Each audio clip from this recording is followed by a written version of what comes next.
Hey guys, Yankee here, and today I want to be giving my thoughts on Do You Love Your Mom and Her Two-Hit Multi-Target Attacks, Volume 9. We're getting close to the end here. So this volume, from what I recall, because it's been probably close to a year since I last read Volume 8. From what I recall, Volume 8 ends with Porta's mom being defeated, and then the four Heavenly Kings showing up and basically challenging Masato and everyone to a battle. And so Volume 9 here picks up immediately after that, and we quickly sort of move past that, like a day or a few days, and the four Heavenly Kings, it's silly, Amante, Fratello, Sorella, have basically sort of forced themselves onto the group. They don't really have anywhere to go, and in the last volume, Porta's mom, what is it, Death Mother? Dark Mom, Death Mother, I think, took away their, like, special abilities that made them, like, a big threat.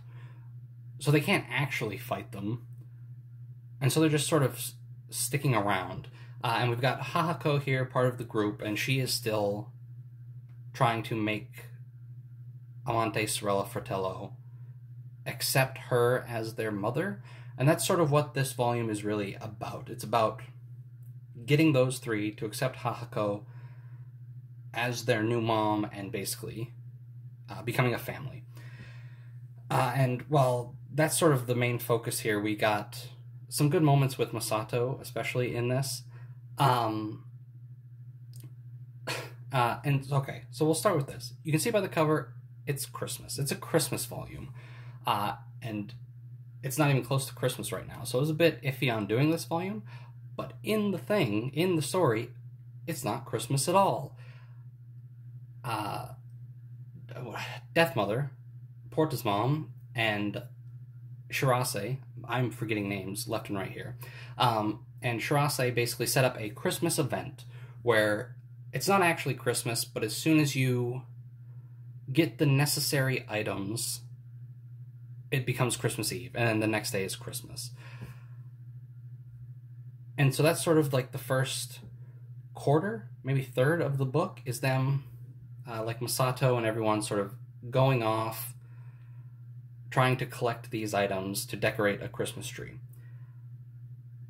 Except for the twist here is that, in sort of like, I guess, hopes of building some memories between the four Heavenly Kings and Hahako, they get de-aged. So Amante, Sorella, Fratello, and of course Masato all get de-aged to babies, and sort of throughout the book they're sort of growing really quick.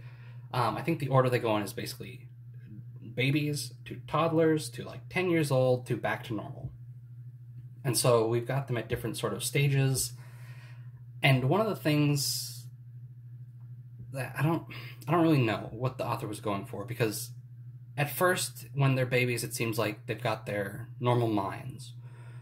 But then when they're like 3 and 10, they act pretty childish. So I'm like, it felt a bit iffy on that. So I think that's, I don't know. It was a bit sort of, okay, they're kind of like kids, but okay, they're still themselves, and like it felt like the author couldn't like settle on what he wanted with that. Another character that comes along for this is Monet, who was set up in the short story volume, which was volume 6, maybe?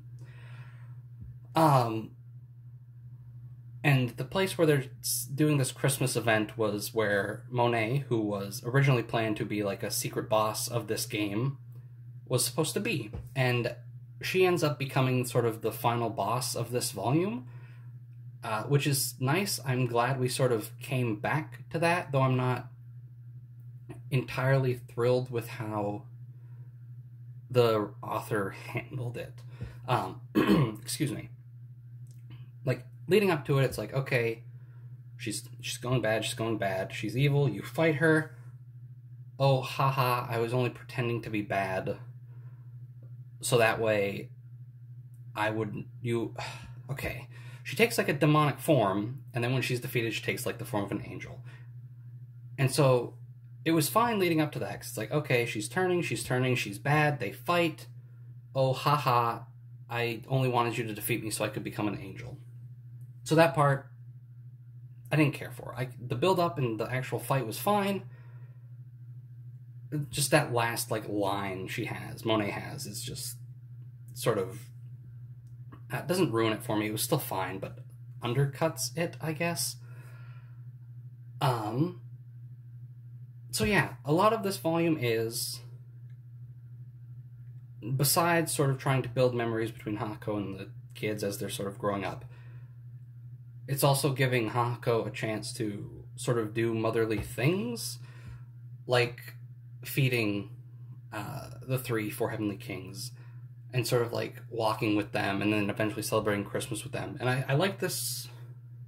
I liked it a lot, because we've been building this for a long time. I think maybe even as early as the volume Hahako was introduced, which I think was volume 5, where I think right at the end of that, Hahako sort of decides, like, I'm going to try and make them my children, after failing to make Masato her child. And I think the resolution we get here is good. I think sort of where we end with those characters and they sort of go off to do their own little adventure is good. Now, the biggest part of this volume for me, and I think was the best part of the volume, was the best in that I'm glad we're there. It was a little sloppy, in my opinion, how we got there. But we really got Masato sort of not accepting, because he's sort of been accepting he's been crappy to Mamako for a while, but him basically telling her and thanking her, and we get like a really great moment with the two of them in this. And yeah, it was an okay volume. I think we got like a very bland new area to go to. It's just winter and there's a big tree, and that's basically it. The going to find the items that we need to decorate the tree to then make it Christmas, those are just put in locations we've been to in previous volumes again, which I'm sort of like 50-50 on. And on one hand, I wish that had just been like maybe a new dungeon, like an actual new place to explore. But on the other hand, this is supposed to be set in like an MMO world, and like if there's a Christmas event, they're gonna make you just go back to the places that you go to all the time in this game.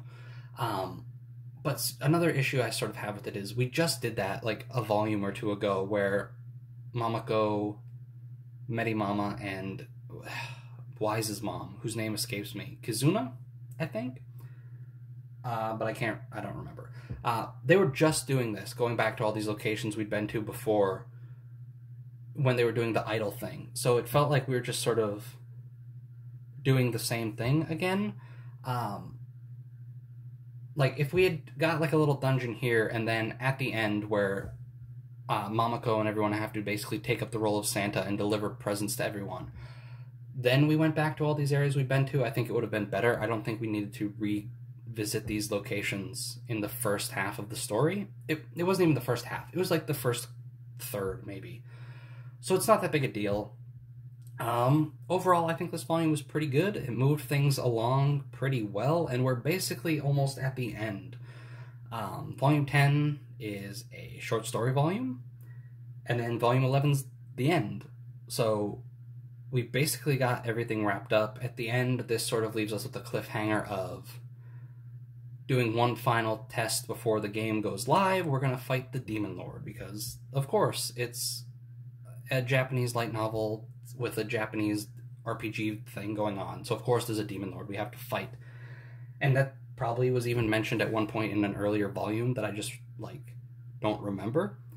But overall, I think this is a pretty good volume. I think everything with the 4 heavenly kings and Hahako worked. I think pretty much everything between Masato and Mamako worked, except for sort of how Masato got there. I think it could have been handled a bit better. And the thing with Monet at the end sort of bugs me. But overall, a fine volume, and I'm excited to see how it wraps up, because all of our major plot points are done. Like, everything that the author set up early on is finished now. We just got to end the story. We just have to accomplish what the main premise of the series was from the beginning, which is bringing children and their mothers closer together, and sort of, we just got to get there. And I think we're almost there now. Anyway, thanks for watching, and I'll see you guys next time.